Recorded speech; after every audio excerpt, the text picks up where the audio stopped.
이 준비하고 있던 비장의 시나리오를 예상치 못한 한국의 대응 때문에 결국 포기하게 되었다고 합니다.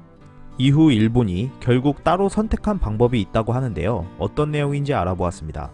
18일 아사히 신문에 따르면 한국 정치와 일본 역사에 이해도가 높은 기무라 일본 고베대학 교수가 일본이 한국을 치면 이제는 더 이상 부러뜨릴 수 없다는 것을 깨달은 것 같다고 분석했습니다. 기무라 교수는 한국, 중국, 북한이 예전엔 반일 트라이앵글이라 불려졌다고 말합니다.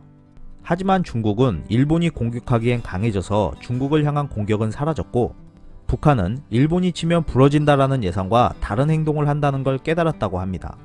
그중 제일 만만하게 보였던 한국은 일본이 치면 부러질 것이다 라는 생각이 아직도 남아있는데, 이제는 이마저도 상황이 달라졌다고 평가했습니다.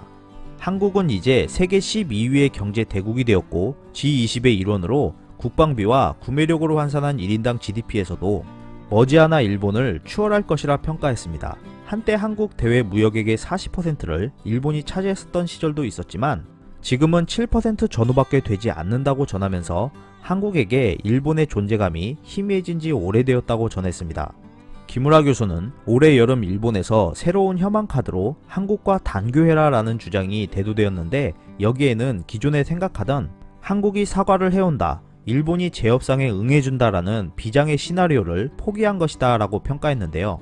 이러한 이유는 일본 내에선 아직도 한국을 때리면 부러지게 돼 있다 라는 생각이 남아있고, 일본이 한국보다 선진국이라는 걸 자부하고 싶으며 추월당하고 싶지 않다는 심리가 있다는 것 같다고 분석했습니다.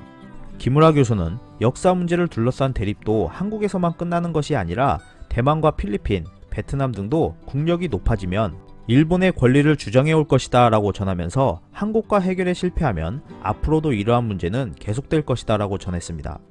반면 크게 선빵을 날려서 한국을 부러뜨리겠다고 마음먹었던 그분은 언제쯤 옳은 의견을 제시할지 관심이 모아지고 있습니다. 이상 피커TV였습니다. 감사합니다.